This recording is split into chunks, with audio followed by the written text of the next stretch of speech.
Hello, this is my second video that I'm doing in this 6 video series.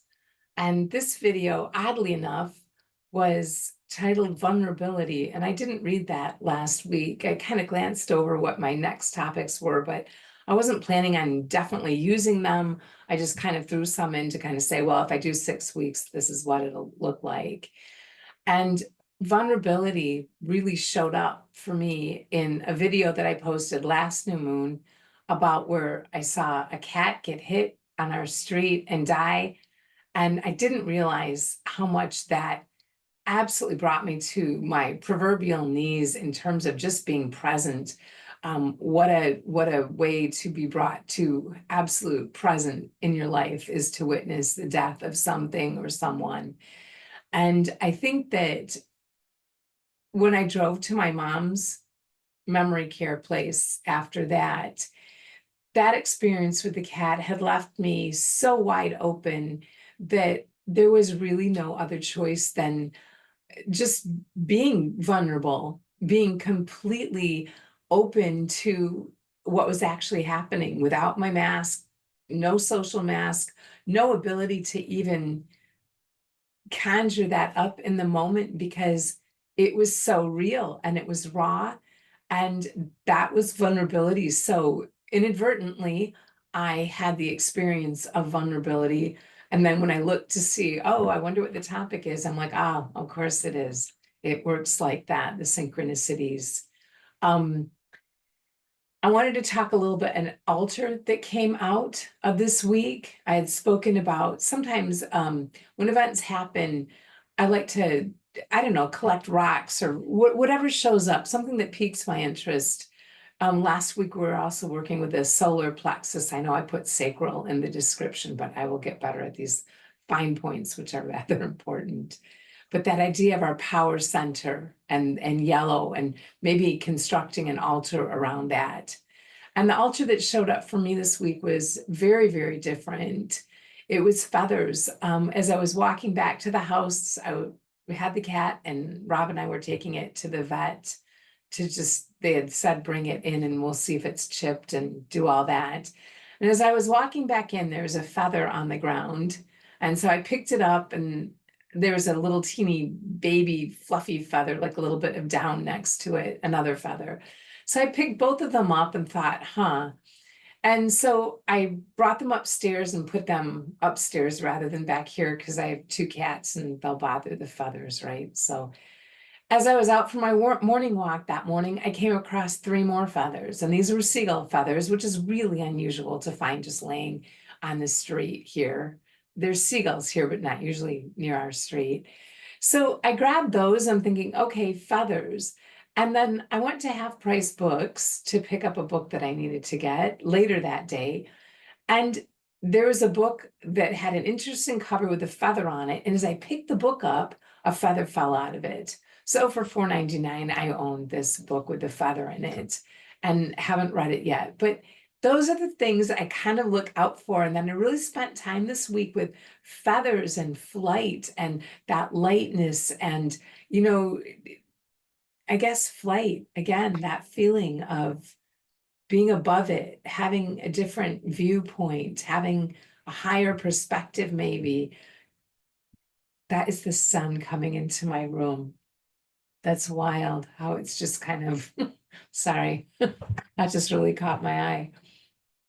But so my altar, it didn't resolve into anything. It's still kind of open, you know? There's no, as I look at it, it's just a bunch of feathers in this book about, it's the medicine wheel, this book. It's American, Indian, Native American, original people. It's a beautiful understanding of how all things work together and are supposed to work together. And the emphasis, when I opened it to one particular page, was really on the South. And I realized how little I pay attention to the South. With the hurricane there, with all of this happening now, my attention has really been on the South of America, our country, and watching what is happening there. And as we're healing trauma in ourselves, you know, the trauma that is present in our land as well. And healing comes on a much greater level than just our personal level. I think as we clean up, we absolutely radiate that healing out and availability for other people. I think Roger Bannister, the 4-minute mile, when we do something and we can get to a level, we're able to extend that level out to other people that may be making similar choices, that may be able to break through a little bit more easier because we did. So part of me really wants to continue opening up and being vulnerable. And what it really taught me this week was that it's real. It's so much realer than all the other stuff I do during my day. It was a connecting piece with a lot of people. And even at the art shows I had this weekend, so many people came up and talked to me exactly about that, the vulnerability, messaged me. There's such a connection point between all of us and this need to be authentic, and not authentic by doing anything, but authentic in our being and being able to encompass life and death, that these things happen and they happen to us, and they happen just like a cat getting hit that quick from one thing to the next. And to slow down enough to really see the beauty and the openings that are around us, that we can walk through, that may surprise us, that just saying, okay, I'm going to live through the fear of maybe not being liked, or my vulnerability around people thinking I'm crazy or different, all the books, all these quirks and all this. We all have that in different ways. And all of those things are what make each one of us so incredibly unique and so incredibly beautiful.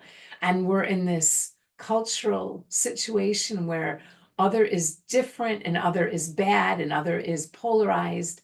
And I think that gets us nowhere. Polarization gets us either or. And I think what we're being asked is both and. How do we encompass life and death? The two very big extremes. How do we expand ourselves as a human being to say, I can handle both of these? And this becomes a very real question because my parents are aging. My mom is not having her best days right now at all. And I need to be able to grow to that point where I can encompass her being here and her not being here, and make my peace with that, and also grow from that and become a better human from that.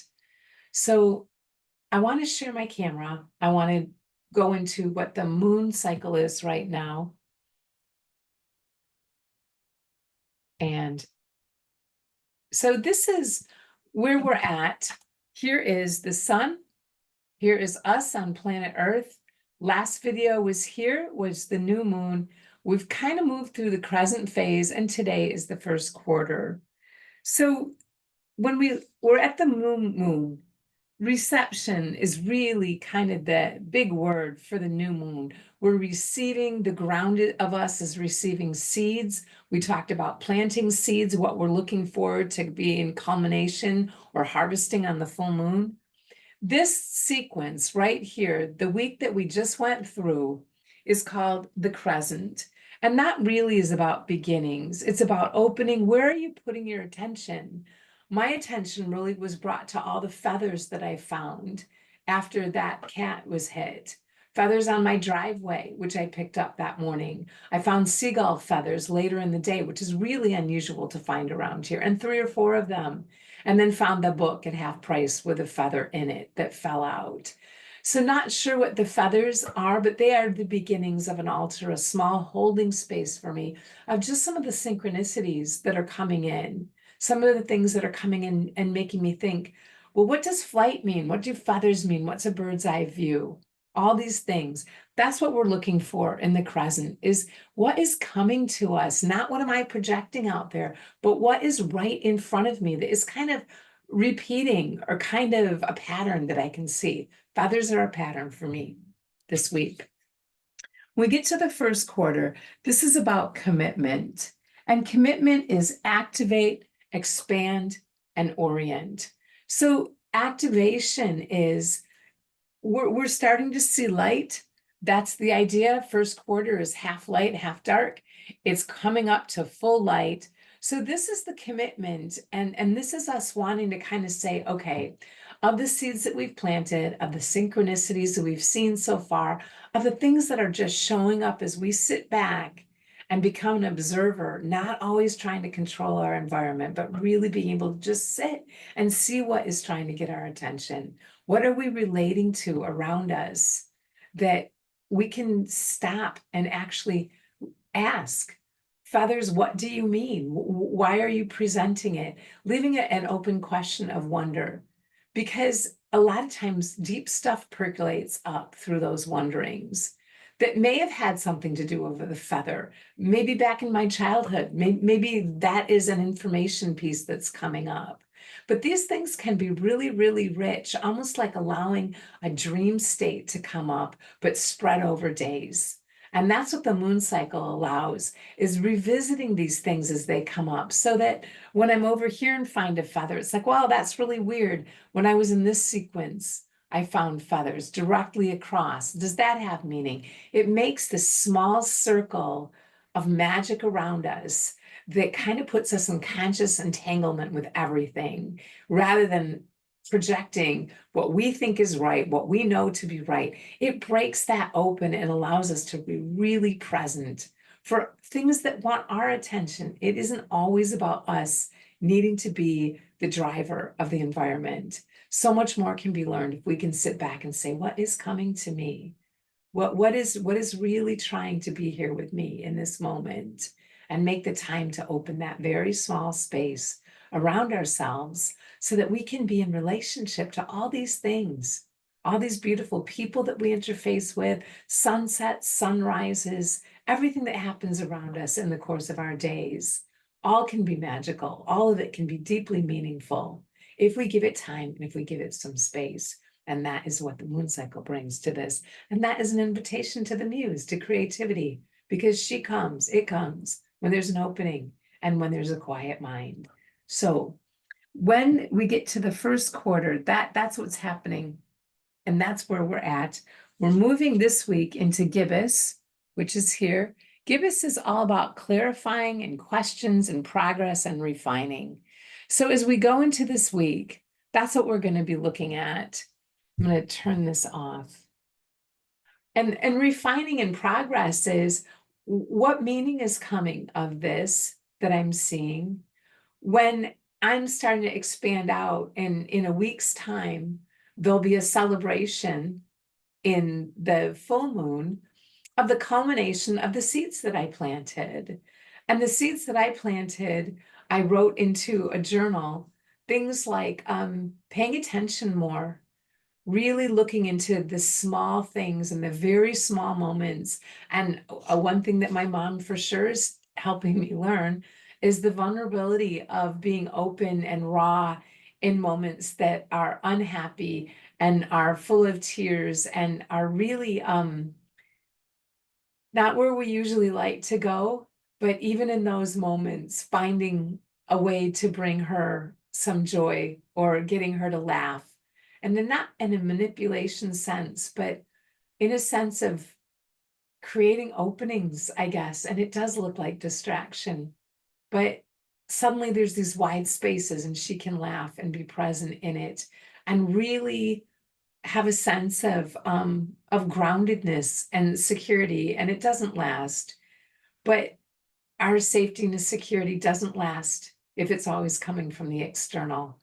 And I think I'm noticing shoring up my own internal reference point to myself so that I'm able to come back inside again and again and again and say, okay, the safety has got to be here and the security here, especially in this crazy world we're living in. It's hard to put it on anything in the exterior, but there's also no reason to. If we can build that up, and it has nothing to do with good self-esteem or the proper diet or whatever that is.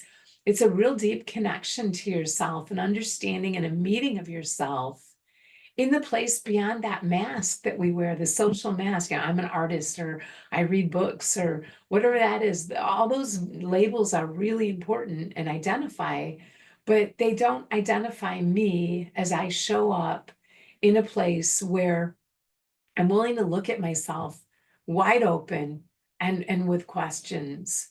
Why am I like this? Why do I think about things that way? Why do these things work for me? Why do these actions not work for me? And I'm finding more than anything else that this cycle work is helping me align so that when I'm aligned, and that alignment looks like my solar plexus, that power center, I'm putting my hand on my navel, but that power center, my heart center being open, and that's really the vulnerability is there. Can I overcome? But it's not, can I? It's when you're vulnerable, you do. You overcome those fears because all of a sudden you break through it. And they're childhood fears. They're not part of me now. Will I be liked? Am I good enough? Am I worthy? None of those are me now. Those are cultural put in by family, teachers from when I was around 7 and very available to be let go of. But there is a fear of busting through all of those because they're still very real and they still have that charge around them. But once I posted that video where I really lost it with my mom and it was really suffering, I realized that I'm bigger than all of those things now. Yeah, hello. I know that. We all know that. But it's still walking through that doorway, walking through that portal of who I used to be and who I am now. The fear is able to kind of just go because it's no longer there.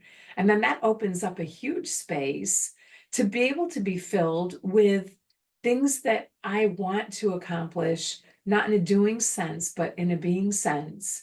And maybe that's not the best word, things that I want to sit with myself and be deeply present for, thinking about my creativity, what really motivates me. I find myself to be a completely different person now than I was 5 years ago. And that person has a very different way of being in the world. And I love the freedom that is starting to come when I'm in alignment with myself. And then I take action out of that alignment. There's such a state of grace and such a state of flow. And I think that introspection, the idea, know thyself, it only leads to, I know we say that authenticity, but authenticity in the authorship that you write your life. It isn't contingent on beliefs and strategies and what society tells us we need to be. Um, but it's based on that deep aliveness that is absolutely present in us. It just doesn't always have a chance. We don't see death every single day. People are starting to, many of us in the world. That is becoming a huge reality for us as humans. And I know it's always been there, but with the hurricanes, with the threats of war, what are we doing with this world? What are we doing with our one beautiful, wonderful life? Mary Oliver's question. What will we do with this precious life? And I think to delve into it and really open a space where we become individual in the sense that we know ourselves so well that when we walk back out into the world, we're present. We're present with ourselves and we're present in the world in a deeply honest way. And that's the vulnerability. And the practice for this week for me will be continue to look into the feathers, understanding how they're relating with the life and death of the cat, the life and death of my mom, not death, but imminent death of who she was is definitely happening. And finding joy in very small, precarious moments, but an eruption of joy, I guess, coming up and out of rather than needing something to inform me. So when I'm in that place of connection and alignment, where my power center, my heart, and my head are aligned, that is me informing my field. That is me putting information of gratitude in my field, grateful for who I am, grateful that I am alive these days, in these days, and grateful that I have a light that can radiate out and all in service. For me, there is nothing else but service. And I love the fact that the alignment as it happens allows me to then be less and less afraid as I venture out and do things like this, which I would not have done before, because Why? And I'm taking a risk, but I am taking a risk. And I know it can only get better. So thank you. And practice this week really is gratitude. And gratitude so that you can live in grace. Gratitude so that as you inform the field and your vibration informs the field, as the world reflects back to you, affluence that reflects back to you is all your joy that radiates back. And I think it's exactly what the world needs from all of us right now. So I'll see you on the full moon.